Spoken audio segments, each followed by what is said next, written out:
Right, welcome to this session. It's usually the climax of the show where we get to have a conversation and sometimes debates around various political issues that affect you and I. Of course, it's a very busy year ahead of the August 9th election. I'm here with a guest who I'm sure you'll be able to want to know more about and of course get some clarity on a few issues here and there. I'm talking about the chairperson of UDA, and he's none other than Johnson MUTHAMA. Thank you so much for joining us, and thank you so much, Mheshimiwa, for allowing us into your very serene environment right here. Thank you, and let me also wish to thank you for finding time and making that choice to interview me. Right. And converse that this is my first ever time to appear in your station. Asante. So I wish you all the best in your interview that you are going to interview me, and I wish and also hope that I will give you satisfactory answers. Right. And of course, talking of satisfaction, there are Kenyans who are not satisfied with a few things. And there are those who have actually gone out, including yourself, on social media. And you have also mentioned how the country is reeling on the issue of food prices. And you just tweeted and says the prices of items skyrocketed immediately after the handshake to a point where common mwananchi could not subsist. We can't continue having a country where a small group of people live in comfort while the majority can't afford to feed themselves. I want us to start this conversation on this now very popular hashtag, but of course also very important issue. Talk to me a bit about the fact that maybe those who are saying this is coming up now because it's political mileage and fodder to hit out at the current regime, is it? I want to start by saying this. It is true the prices of essential commodities skyrocketed, and Kenyans have witnessed challenges that is filled with a lot of difficulties because they cannot afford to meet their needs because of high cost. And the best thing is to try and trace the basis and the genesis of where this started from. And I want to say that I've been in politics for quite some time. Yes. And I remember 2007 when I was elected for the first time and we entered the Grand Coalition. Yes.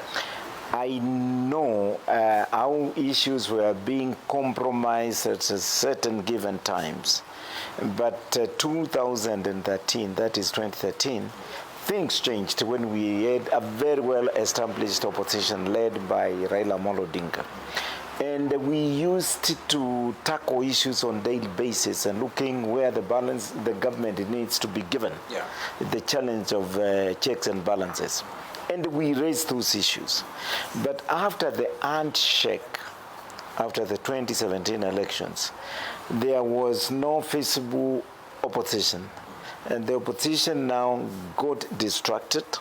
First of all, the unit that existed between Jubilee and other affiliate parties got destabilized. Then the same happened with NASA, where the political parties that had come together to form the coalition of NASA also got destabilized. And from there, we lost the challenges of applying checks and balances. So there is nobody now who is accurately in the opposition who can raise those issues. For example, I was a focal senator and also an MP. I'm not elected today. And then those who were elected with our leader, who was Raila Amolo Odinga, went to bed with the government. And the government went to bed with the opposition. So what was left to challenge the issues that are being conducted by the government in the wrong way was a small remnants of Jubilee elected leaders. And those who were left now outside NASA, we got together and we tried now to bring the challenges to the government and say, hey, excuse me, you are not doing it in the right way here. But we lack the flow because the person who is leading us on our side is the deputy president who is supposed to be serving the government. But he took the advantage of saying, since the president himself has gone to dine with the opposition, why can he also not dine with the other remaining remnants of the opposition? Right. And that's where we are finding ourselves. Right. I want us to unpack this, and I need you to explain to the viewer, just like from a layman's perspective, what you mean is that the lack of a strong opposition is what has led us here today. You know, when democracy is being talked about, and the way democracy should be demonstrated is to have the government that forms the government and the being in the leadership.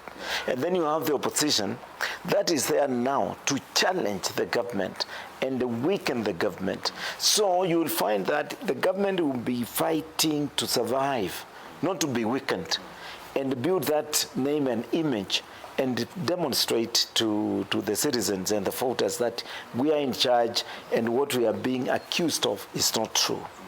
And then now the opposition will be chasing the state government by bringing issues after issues.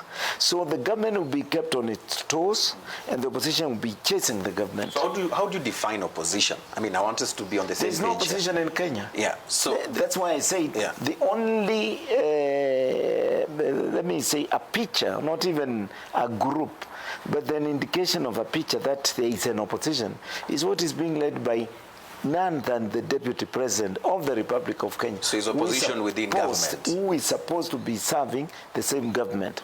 But because of one reason, and I want viewers to get this, the government went to bed with the opposition. The opposition went to bed with the government. So when Deputy President was left out, including ourselves, we said also we get together, we go to bed, because there is no opposition and there is no government. It's all one. So we are the only group of people now, of Kenyans, who can be seen to be in the opposition. Right. But a weak opposition. A weak opposition. Yes. How do you separate the wheat from the chaff when you are now deciding what portion of blame your party leader would take from the issues and the incidences of the current regime and what he can't take? I'll tell you how do you differentiate this. You select it very easily. How do you do that? The driver of this vehicle of today's government is one. Or what he need to have is a co-driver, who is his number two. So if the co-driver, if the driver himself does not allow the co-driver to take the wheel and replace him and drive, the person to blame is the driver in charge, the captain of the ship. So there are no two ways here. We have seen when the driver himself, who is the president of Kenya, decided to strip off powers of Deputy President Ruto. He did it. Was he stopped? No. He took all the duties away from him to demonstrate that I'm in charge. So the person who is answerable and responsible to Kenyans' questions is one, and that is President Uhuru Muigai Kenyatta. Right. His deputy can only be questioned. Were you told by the president to do this?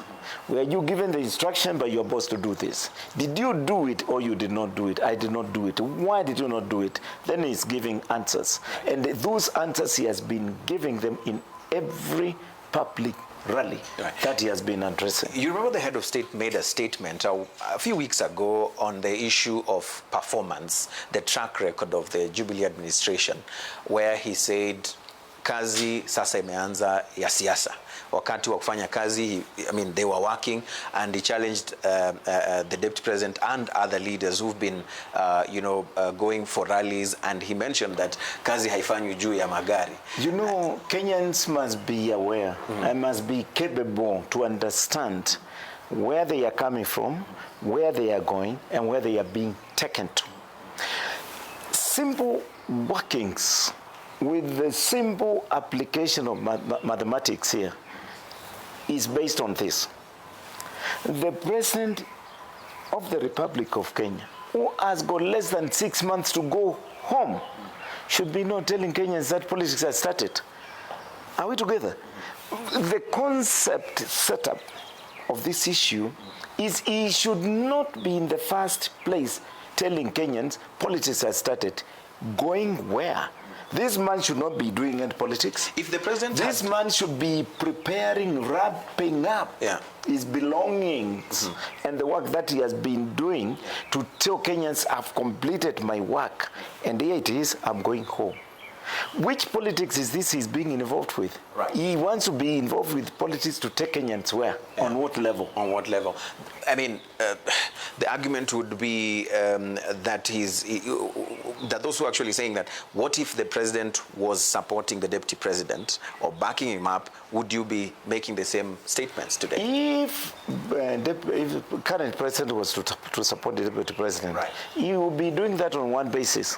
That they belong to one party.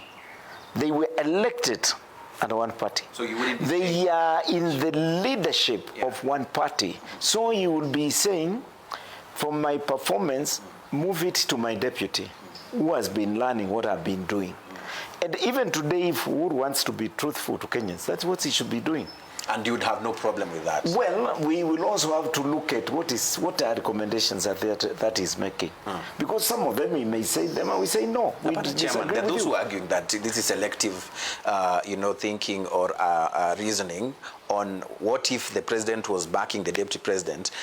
Would you still hold him to the same effort and criticism that you're holding him today? Let me tell you, if the current president, even today, and I want to take you for take, walked around with the Deputy President Ruto selling him, Kenyans will not buy him. Because his record is bad. His record is bad.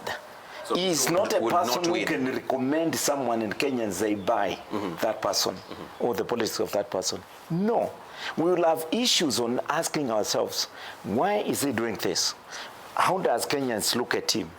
What is his performance at the head of state?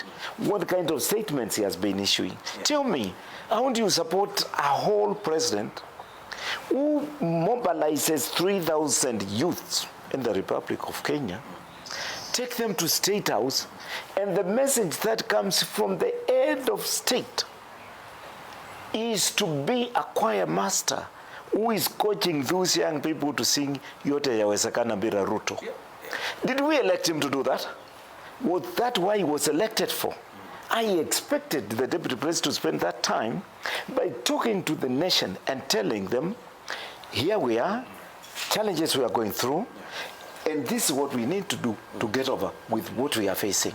Instead of doing that, excuse me, a whole president, even Senator MUTHAMA, will not turn himself up to that level of conducting a choir, of singing about my challenge, who is challenging me in Machakos as a governor candidate. Fair enough. Excuse me. But Chairman, you'll remember, and I'm sure this is very clear in your mind as well, that over time, the president has been a constant target as well during rallies where the deputy president is just seated, where some of his allies hurled a lot of insults and talked big words on the president, but the deputy president did not do anything on the same level. You must differentiate what issues are these ones being raised. Let me tell you, consistently, deputy president have said this. President Uhuru Muigai Kenyatta, we elected you to lead us for 10 years. 10 years are about to get over. You're about to complete your term. Please, with all due respect, don't bring a project to us to buy. Is there anything wrong with that?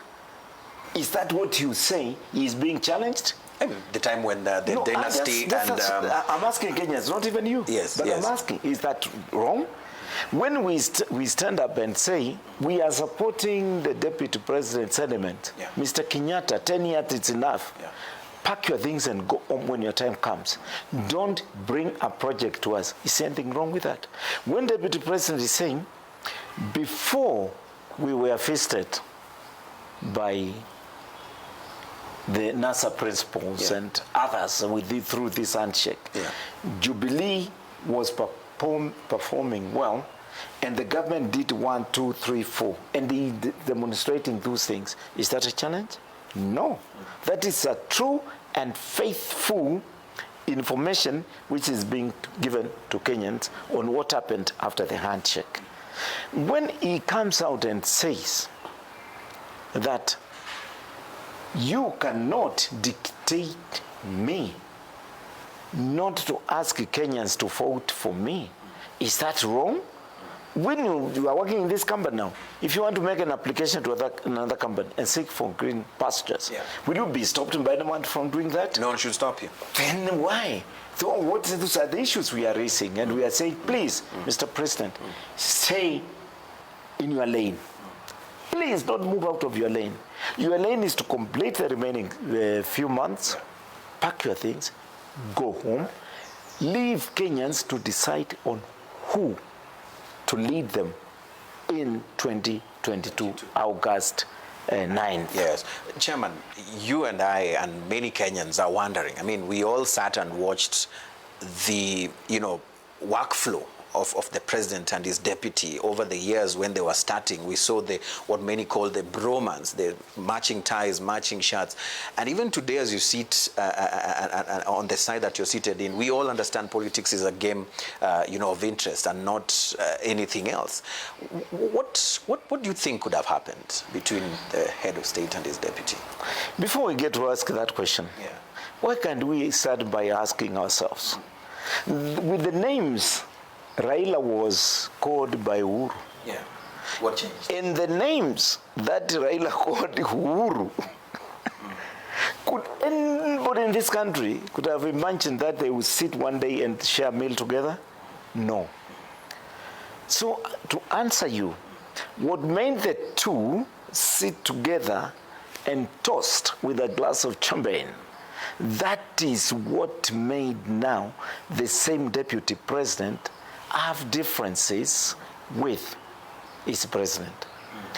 And let me tell you, with all these people, I can tell you there is one principled person called William Samoei Ruto. Do you want to know the reasons? Talk to me. And I want viewers to see this and get this clearly. 2007, Ruto defied the politics of Kalenjin community that was being supervised by late President Moi, and went to support the next impossible candidate who was to be supported by his own community. And he went and stood with the same man called Raila Amolo Odinga. Why people are not seeing this? When he relinquished the title of organization through communities, spokespeople, communities, leaders, communities, kingpins, and said, for the sake of this country, I'm going to stand with Raila Amolo Odinga to build this country. Why people, they don't see that? 2013, the same Ruto, who was accused by some leaders of being somehow involved with what happened in Rift Valley. Again, he moved out to go and stand behind Uhuru Muigai Kenyatta and support him to be the fourth president of the Republic of Kenya. When did he have to do that? He repeated that in 2017 and made Ruto again, Uhuru again, the president of Kenya. When people, they don't ask why Ruto did all that with all those people, and none of them is supporting him. Right. So you feel there are some deeper underlying issues that could have caused this, and is it beyond just not politics? Deeper underlying issues. There is absolutely nothing like that. Vision, the way politics are being seen by some of them. Ruto supported Raila, wanting Raila to be the president, not even the deputy president.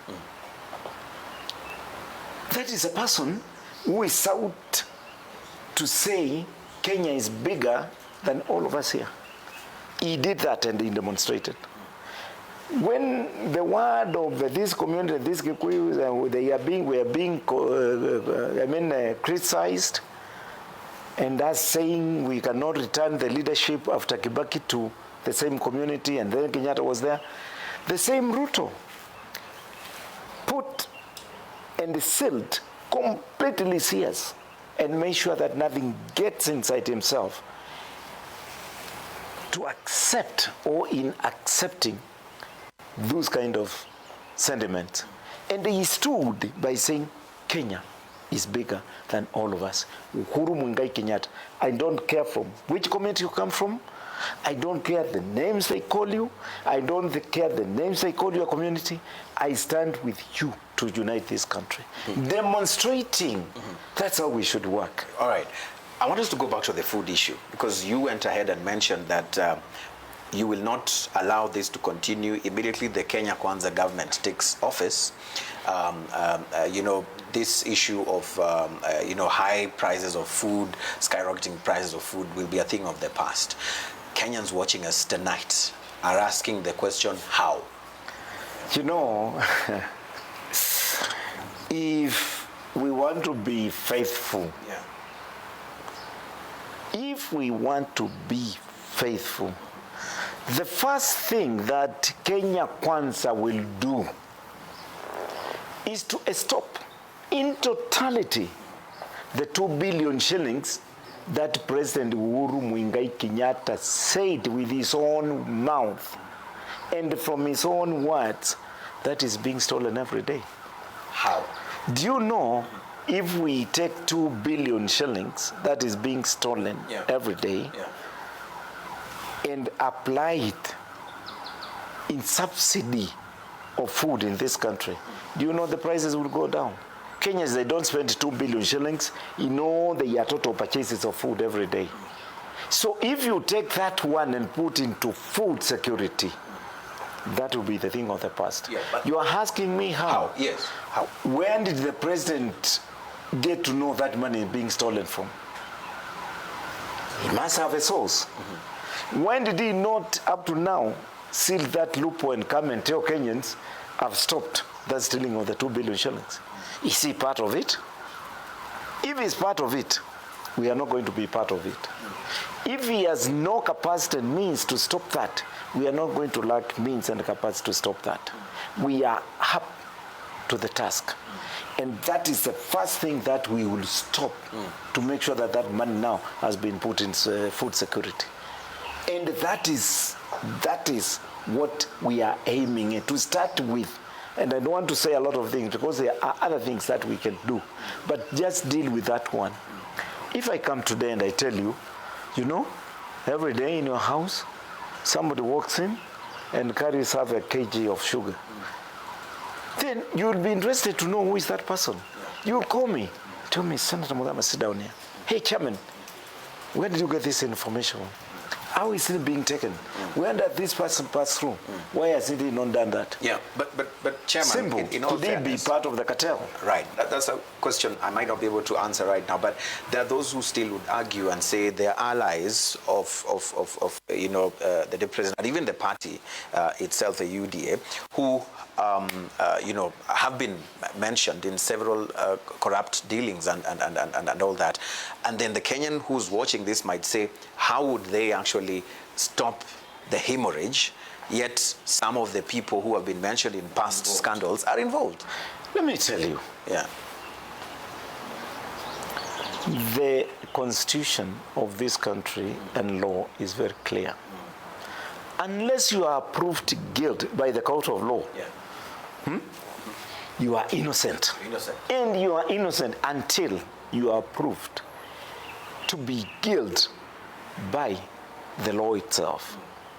If that has not yet taken place, those are allegations. Tell me one person who has been convicted and the deputy president and all of us, we have gone to prison, broken that prison, and took that person out. Tell me one. One. And if we have to deep to that route now and get answers from there, why can't the president start by himself telling us who are the thieves of the 2 billion shillings every day? And why are they not being prosecuted? We saw the KEMSA funds the other day under the supervision of President Uhuru Muigai Kenyatta, when his deputy was outside being relinquished his duties of performance as the deputy president of Kenya. Why no one has been prosecuted up to today? Just the other day. So let us not come up with and try to look for impossible questions and expect answers from impossible questions. DPP, the Director of Public Prosecution, is appointed by Uhuru Muigai Kenyatta. Why is he not prosecuting? Why is he not prosecuting those people? Why? We don't work in the courts. Yeah. Let us be sincere and open. Yeah. Who is the Director of Investigations? Is Kinoti. So if they fail, it is Uhuru's fault. But who appointed them? Yeah, but they are independent organs, no? No, they are the ones to, you could answer that question. Yeah. Why do we hear about so and so and so? Yeah. Who is close to Deputy President is before the court. Kashagu has been taken to court. He was charged. He was asked to pay bail. He paid, he's out. Why can't now Attorney General go and apply for that case to be heard tomorrow, not next month? Ask yourself. It is out of our control. And we do not want to manipulate, even to talk about cases that are before the judges, Correct. to say they are real or they are fake. Right. We are not for that. We say the matter is before the judge, let the judge decide, and respect the independence of the judiciary in this country. Right. So nobody gets to see that there is intimidation that is being applied on certain people and others are not. Right. Chairman, I want us to talk about party politics before we take a break. But party politics from the angle of, you know, since the union with the ANC and Ford Kenya, and I wonder, most people even ask, what happened to Chama cha Tujibebe? Because during the ANC, NDC, the party was there, represented very well. The mistake once again, the mistake Kenyans make is that they fail to understand what democracy means. Democracy means, if you call me, I come. Yeah. I don't say, I don't come. Yeah. I come. I listen to what you have told me. Yeah. If I agree with you, we move together. Yes. If I don't agree with you, we part ways. And also I stand a chance to tell you, although you told me this is not right. Yeah. So what Mheshimiwa Kaboko did was invited by Musalia Mudavadi. What capacity do we have now? Tell me really, to question Musalia Mudavadi, why did you invite so-and-so? Yeah. You came here to me, to interview me. Why should KTN or any other media house start asking you, why did you go to interview Mudavadi? Yeah. It's the same. Yeah. So we leave Mr. Kaboko with the person who invited him, and they go ahead and they do what they want. If it was a cup of tea, if it was to witness, that's fine. Raila went to Kalonzo's, and Kalonzo never went to Raila's. Why are you not asking this? Why? Why Musalia Nani went to which lodges this Raila attended? Yeah. There's another one. So for clarity, you're saying Kaboko is not part of the Kenya No, I'm not saying that. Yeah. I'm saying Kaboko was not coming to sign a coalition agreement. Okay. Kaboko was invited to NDC of ANC, and he went in that capacity, and when he spoke, he said the same thing. Right. I was invited as a friend with my political party, and as we want to say, we are friends with the ANC. Yeah. Yes. And speaking of... that is democracy. That is democracy. Speaking of coalition agreements, that statement that you made a few weeks ago, of course, it shook some quarters and rubbed some people the wrong way. There are those who felt a bit agitated when you said that ANC, Ford Kenya do not have a memorandum with the UDA. Do you regret those words today? Or you want to clarify this on that? Actually, I was not even responding to Kenyans. Right. I was responding to media houses. Because they are the ones who went out and generated this information, which did not have any basis. And they even went ahead of saying that the country has been zoned now, and there are certain areas that will be left to a certain party, and all what I said is there is absolutely nothing like that has been agreed upon. And if it is there, it will be made to the public, and the Kenyans will be told, this is how we are going to conduct our nomination. In fact, they did not even talk about coalition. Me, what I talked about is that there is no agreement to say we are zoning the country and set certain areas to belong to certain parties or to certain group of people. We are open. And the statement I made was our coming together is based on uniting Kenyans. So you do not mean about coalition agreements? We want to demonstrate to our brothers and sisters that mambo ya kabira, the issues of political parties, the issues of clanism has no room to where we are seated. Where we are seated, we want to come out by sending one strong message. Kenyans can forgive one another, get together, work together for the benefit of Kenyans. Right. It's the same thing that the president and his handshake partner seem to be saying to Kenyans, but you seem to be reading from a different script, that they can forgive each other. You actually said, who would even think that the president who actually said very big words against Raila Odinga and vice versa would be sitting not together? Killing the opposition. No. No, you don't leave your title. I mean, where is it enshrined that this is your title? Where you are seated like this, you are seated as a member of the opposition, leader of the opposition.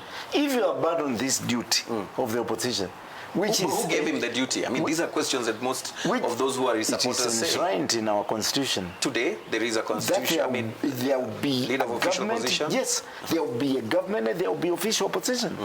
I mean, these two cannot be changed with words. You can work with your party, to me, but you cannot amend the constitution by taking a piece of paper and fold it and put it in your pocket and flash it and say, we have agreed on this. That's not you amend the constitution. Going by that, Mheshimiwa, Kuru Court is supposed to be actually the leader of opposition because he took part in the second run of the election and Raila Odinga did not. And if it's whoever comes second becomes official opposition, then it should be a Kuru Court. You know, I was a co-chair of NASA. Yeah. We did not refuse. No. We said we had won the elections. And get the message clearly. Instead of being returned back to the electorate, we want the servers to be opened. That's all what we said. And we said if the servers cannot be opened, even if we go to the elections again, it will be the same thing. It will transform and amount to the same results. So we don't want to be made to run around. So we remained to be in the opposition. We moved as the opposition. We were ready to challenge the government opposition. And there's no crime with that. But the mistake was, come, leader of the opposition, sit here. This is your package. Let us sit together, go home, stop challenging the government. You mentioned package. Would you want to clarify that? Well, do you know what was discussed? No, I don't. You said it. You said package. Well, even if the offer is about friendship, even if he was told, abandon the opposition, politics become friends, that's also a package. It's also a package? Yes. You talked about servers. You know, Kenyans, they understand packages is an envelope with money. I wanted you to clarify that, Mheshimiwa.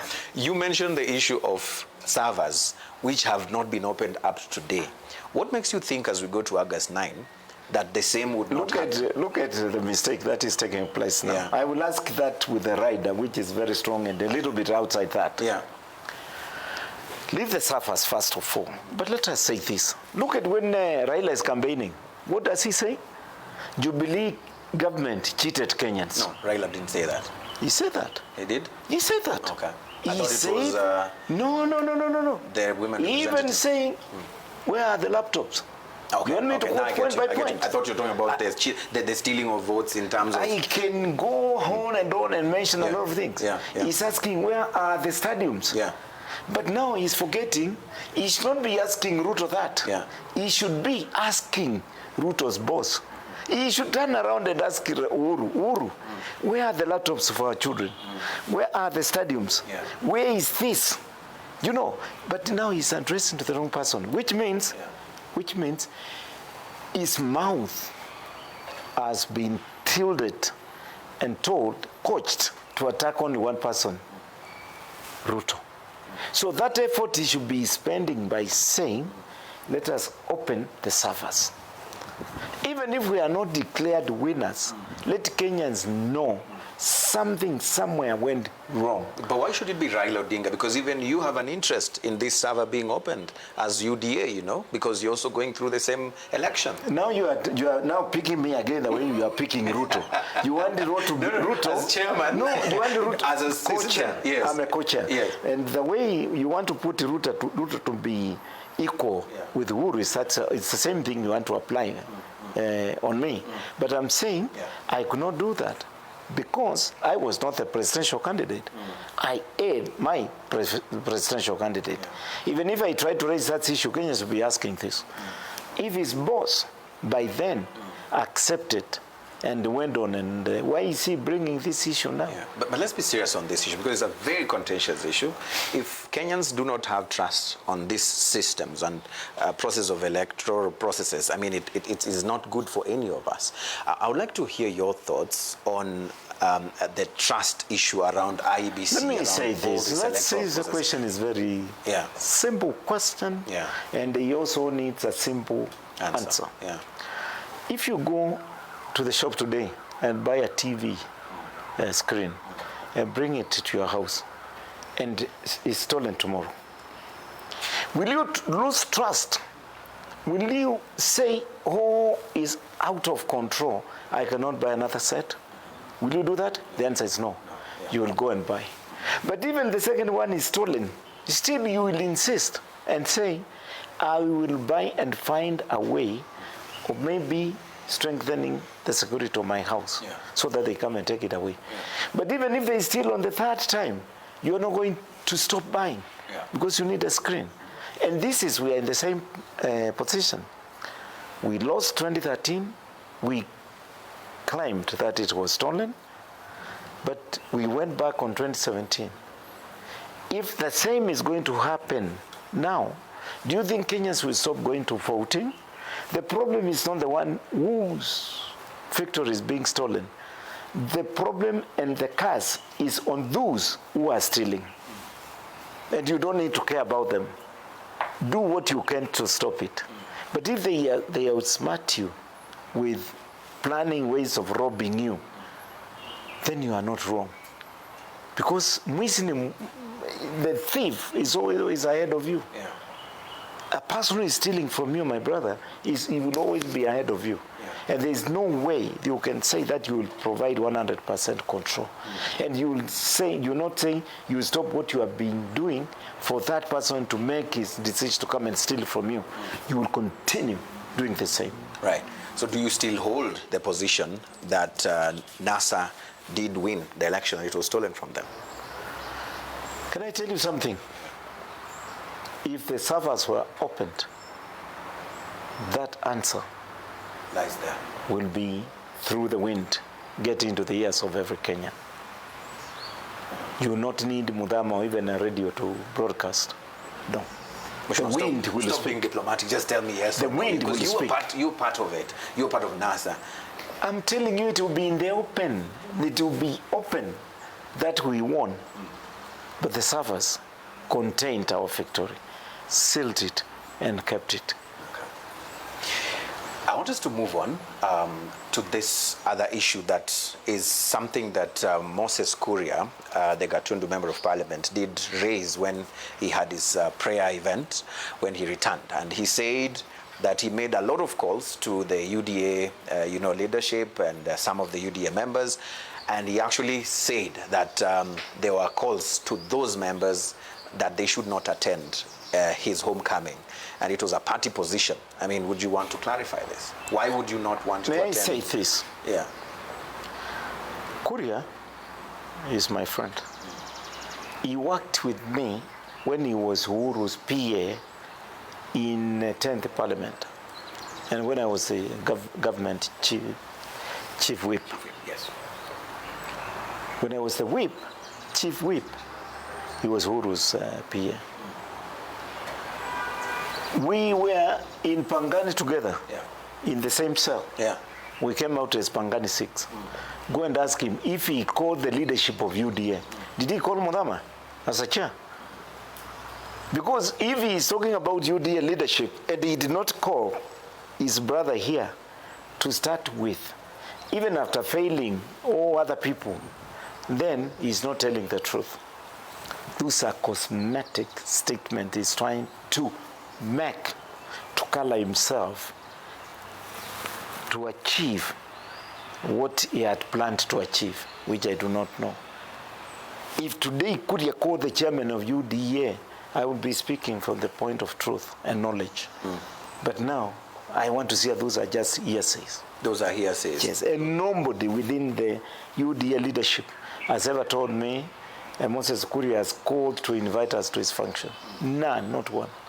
I mean, everybody feel that he is an asset to UDA, especially now with his party coming up really fast. I mean, why would you want to lose such a person? But why should we lose him? And in the first place, we haven't talked.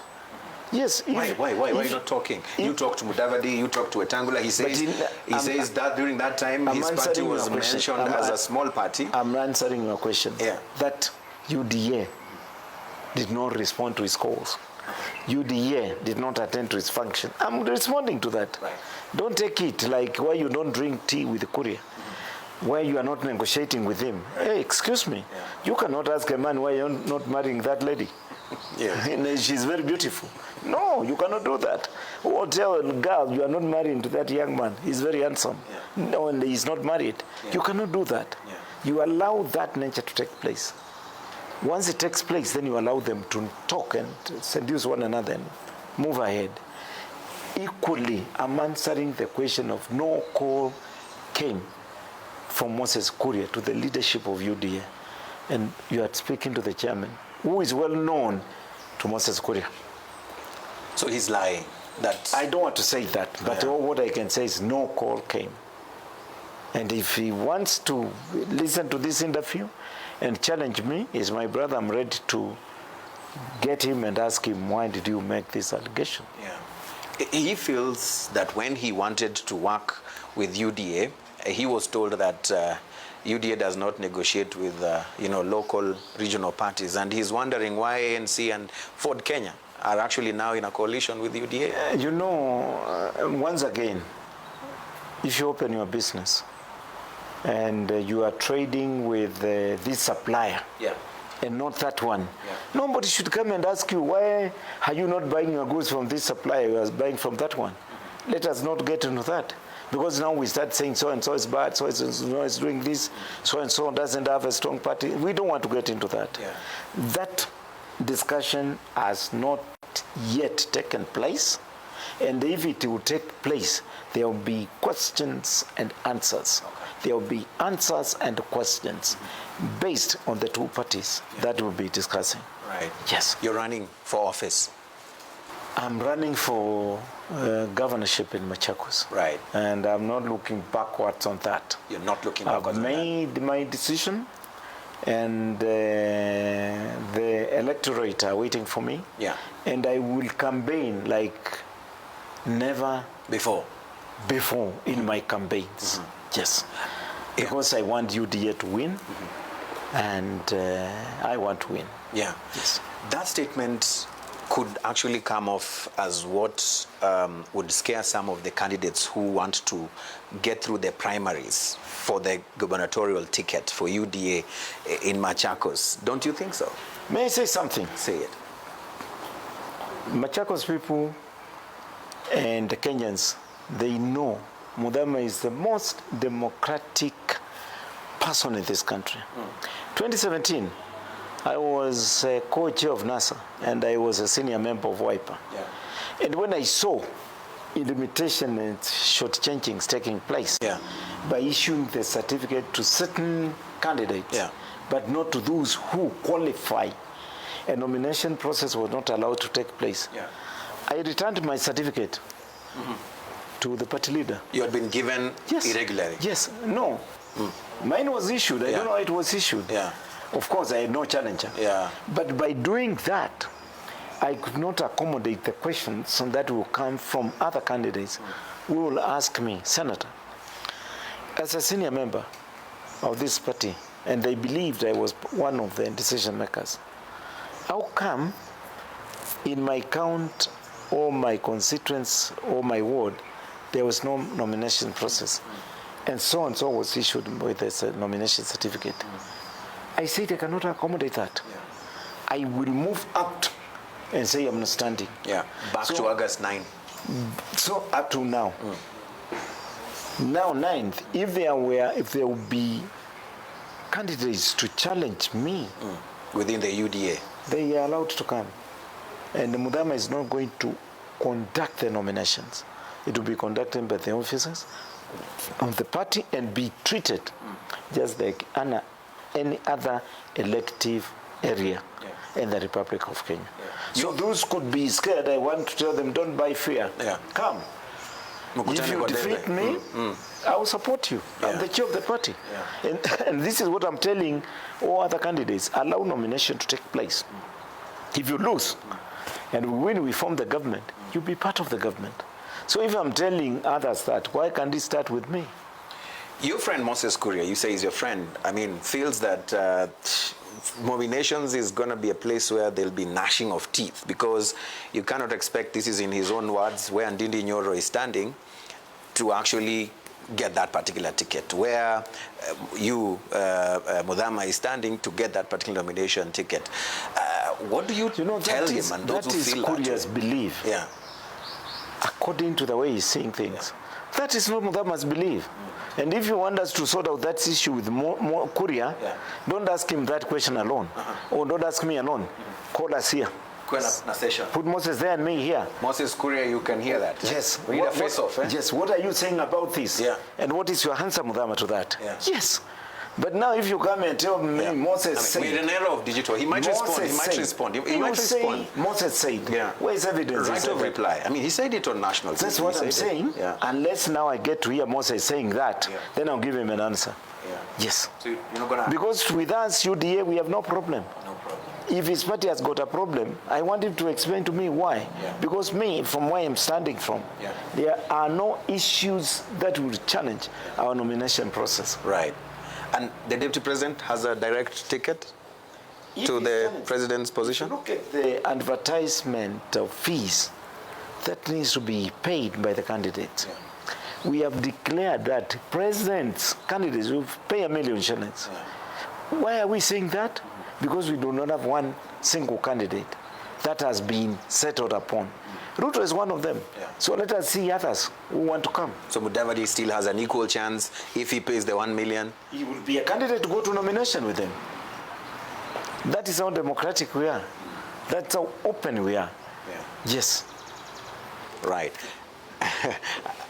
There are those who might be feeling a bit different, because we have had political parties run from a perspective of individualism. If Raila is not there, then ODM is not there. If Ruto is not there, then UDA is not there. This is the way people believe in witchcraft. So, putting it that way, I liken it with those who believe in witchcraft, where you just stand like this and look at someone and you say, this person is going to bewitch me. Oh, this person bewitches people. But if you are being asked to give evidence, you will never give one. You live with the assumption, with the perception. And it is wrong to go it that way. We don't want to go through perception, assumptions. We want to face the naked truth. Facing the naked truth. And I want, as a chairman of the party, to deal with case by case. Yes. There's a case here that I want you to deal with, and it has to do with the coalition building process, alignments left, right, and center. And one of those people that is now the talk of town is none other than the Wiper leader, Kalonzo Musyoka. And everybody is waiting to see on which side he will find himself. And you have categorically said that he's no longer influential. And at UDA, he might not be able to be very helpful. I would like you to just clarify on that. Why can't we say this in short? Yeah? You say on. Here is one man who said MUTHAMA is the one who has been taking him to Raila. 2 occasions. Is that true or not? He said that. This time all around, he's going around Raila. In, out. Is MUTHAMA there to take him there? No. This is the same man who came out and said, I will be the most stupid person to support Raila. I better go back to Sheikuru and take care of God, sir. It's the same man who we hear is putting conditions to Raila on how they can join hands. This is the same person who said he will all go through to the ballot. Is he sticking to that from what you are reading? I'm done with him, and I don't want to discuss him. And don't ask me anything to do with him. We closed the doors politically with him. He has taken his own way.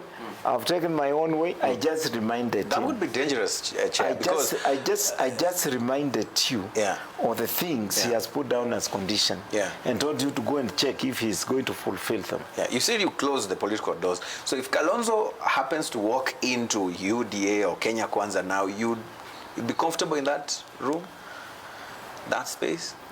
What happens there? Why should I not be comfortable? It's just a Kenyan like all other Kenyans who are joining UDA. There will be no difference. What difference will it make? If the opinion poll, excuse me, is rating you at 1.2%, who are you in the competition of the presidents in the country? Let us speak the truth. Truly. So if he'd had no value to Kenya Kwanza? I'm asking you. If the opinion poll is giving you 1.2% out of 100, that means 98.90 is against you. They cannot vote for you. I mean, what Wetangula the same. I mean, they were not getting substantial going by the opinion polls that you mentioned. But why you picked that one, specifically this one? You asked me about this one. That does not mix issues. Yes? Because we are with those ones, and there are no problems, there are no quarrels, there are no issues. You haven't had anybody complaining. When do you want to perceive that there are complaints? Let's talk about particularly this one. Kalonzo Musyoka. Yes, with 1.2%, what are you adding to people? You wouldn't apologize for this if he was to join the deputy president? On what? I mean, you just said he's not substantial. You think if you rate MUTHAMA in the Republic of Kenya, don't you think you will slightly score better than that, frankly speaking? Why should I regret on MUTHAMA? What's the issue between the two of you? I mean, is there any underlying issue, I mean, that probably Kenyans don't know? No. It's that one has been carrying the other one without giving any gratitude to what has been happening. But played the king's game, the king's ball, to show that he's not being assisted by the other one. Yes, because when some of us, we used to be around him, there's no way he scored 1.2%. No. At least there was 7, 8. They're going to 10, something there. But this one now, bottom, it's in below our bottom up, the one you are talking about. Chair, I mean, I want to hear from you, because politics now seems to be a game where people are trusting and mistrusting as we move towards the end of the conversation. Every election here, there's a new vehicle coming up. Every time. I mean, there was TNA, then they came Jubilee, and then the URP and NASA. And today we're talking about Kenya Kwanza, we're talking about Azimio la Umoja, and the many others. What is your fear sitting where you're seated as you build what you're building today, as far as that question is concerned? You know, because of our greatness of wanting to be in the leadership, and everybody thinking about himself. That's why not only that we are forming coalitions, but because we have more political parties, even than the communities we have in this country. Some communities, they have formed parties, calling them communities parties, and now they have gone round again now, forming regional parties, and now they have left there. It is going counties parties now. Because if you look at Mwangi wa Iria, he has his own party as a governor of Muranga. Kiraitu has his own party as governor of Meru. Ngilu, governor of Kitui. Kibwana, governor of Makueni. Mutua, and so on and so on. We cannot count all of them. You take all this is because we are not committed to the cause of Kenyans. So this issue of coalition will continue as long as we don't think of one united country under one leadership and that will be challenged with another strong opposition there, that will be in the opposition. This quagmire of political parties, coalitions will continue. And at the end of the day, we are going to end up every Kenyan having his own political party. Yeah. Yes. Would you be forming yours as well? If you are Otieno, we are Otieno and associate political party. Yeah. Mutua and associates karaoke, and that's going to be the game. Yeah. All of us, if we don't change our behavior and take it like, let us not form the government to benefit from that government as individuals. Yeah.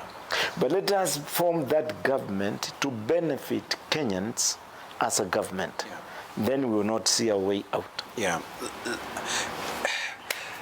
There are those who argue that the competitor, or the main competitor to the deputy president, that is Raila Odinga, is really climbing in terms of numbers. Going by what you said about opinion polls, they're saying that he's actually catching up in terms of the numbers along the central corridor, in terms of if we're going to region places like that. Is there any worry, or this thing you guys feel like you've won it? Sambilia asubuhi mmemaliza maneno. You know, we participate in the election by having two things in our minds. Yeah. One, and that comes first, is us to win. Then there we keep a gap and make a step to say yes to win. But what about if Kenyans does not vote for us? Yeah. What next? Yeah. Is a defeat. So what happens when you are defeated? You are a democratic person. You accept. You accept defeat. Yes. But we want fairness to be allowed to play and take place. Okay. So you're saying you'll be ready to accept, but in the meantime, you feel all the odds are actually on your side? From the onset, if we are not sure of winning, we will not be participating. We are participating because we are sure of winning. Let me ask you. You had this appointment to come and see me. Yes. You left your office believing you will find me. Correct. If someone stopped you on the road and told you, hey, excuse me, if you go to Senator MUTHAMA and you don't find him, what will you do? How will you give an answer to that? That's the same question you're asking me. I'd want to go and find out myself. No, you are coming here, yes, and somebody stops you and asks you, hey, where are you going? Yeah. I'm going to Gigiri. To do what? To interview Senator MUTHAMA, the chairman of UDA. What about if you don't find him? What will you answer him? You wait until you get there? Let me get there, and if he's not there, I'll go back to my office. Yeah. You have accepted not finding me. By not finding me. Yeah. The same thing. Yes. There is no witch doctor who is going to tell you it will be treated in a different way unless that person is a criminal and a crook who is not ready to accept the decision of the givers of the votes. Yeah. And we are not at that level. Yeah. No. So you have no headache. As we speak, what's your biggest headache as UDA? As I demonstrated you, if by missing me here, you won't be, you will not be disappointed because you did not find me, and I gave you an appointment. So we are getting the commitment and the promise from Kenyans who fought for us. If they go the other way around, who are we to criticize them and to challenge them? Yeah. We accept. You accept. And the party register issue, I mean, Jubilee says these numbers belong to us. These people stole our numbers. You know, Jubilee, they are looking at our faults in everything that they could find on the way. So if we are not campaigning from the top of vehicles, and themselves they are not telling us they are campaigning from the bottom of their vehicles. They are saying our business to shoot up and campaign from there. But the president himself, including Raila Amolo Odinga, they all shoot up and campaign from there. This issue of registration, I said it and I want to say it with finality. It is not the business of MUTHAMA to verify who belongs to what party. It is the registrar of the office of political parties to give that justification and verification. The best thing Jubilee should do is to move to that office. Can I tell you something? They may not be surprised to find that our members also belong to them. You know why? If you come to my office here, now, if I take you here, I'll show you KANU Live membership, or MUTHAMA. KANU Live membership. Tell me, how do you move from a party if you have become a live member? How do you move? And it is not actually legal to belong to more than one party. It is legal.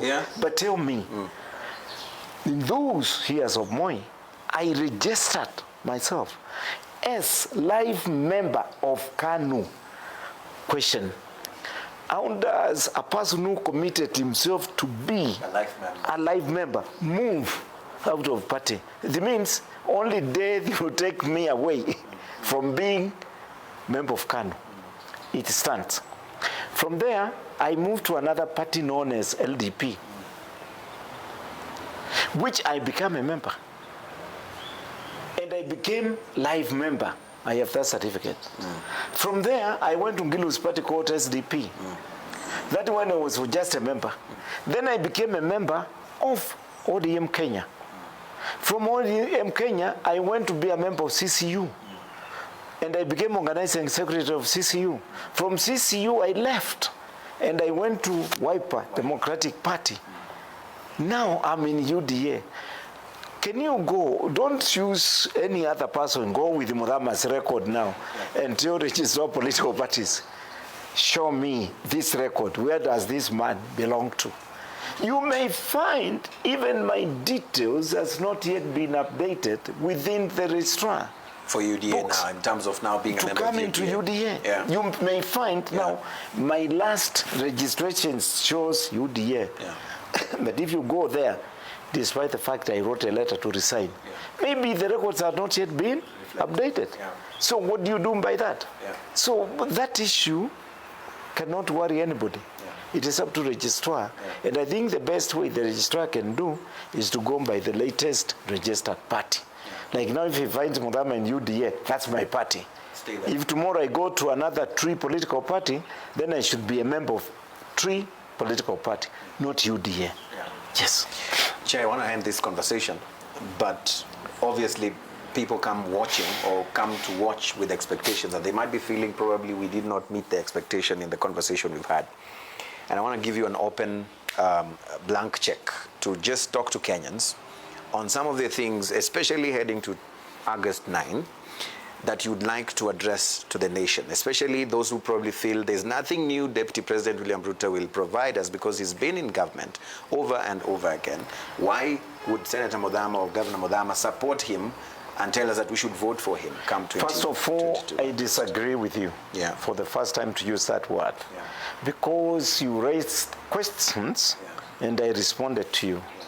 And by stopping from one question, that makes it clear that you were satisfied with my answer. And if you was satisfied, the listeners will be also satisfied. Are you a Christian? Very much so, very much so. Do you go to church every Sunday? Yes. And do you believe in Jesus Christ? I do. Have you ever seen him? No. Where was that leading to? I mean, don't leave this the questions leading to the questions you asked me and I answered. Kenyans will understand. They will understand. And they will get it correctly. So you believe... If I start now bringing other issues, that is going to take me 5-10 minutes. You can take another day. They will lose this conversation of almost 1 hour that has taken us. So let me leave it the way it is. And those, if there is anyone who is not satisfied, we can always have another time. You can list those questions and come and tell me, Senator MUTHAMA, we need to clarify this. So you're confirming you'd be happy to come back on this, Senator? Any given time. Asante sana. Senator MUTHAMA, co-chair, UDA, and aspirant governor for Machakos County. Thank you so much for making time to speak to us on the Bottom Line K. Thank you. Asante sana. Thank you. This is a handshake now, eh? It's a good handshake. It's a good one, eh? This one is good. Not the other one. No, Thank you so much for watching. We want to say thank you for being a part of the conversation. We hope to have more conversations around the key things that interest our nation, the key things that are important to us. Keep talking to us. The conversations might be over from this, not four walls, but this particular space, but they continue on our social media platforms at Eugene Anangwe on Twitter or at Lookup TV. We will be able to get in touch with you and be able to respond. Let's keep talking. We'll see you again next time, same place. Bye-bye for now. As always, my name is Eugene Anangwe. Goodbye for now.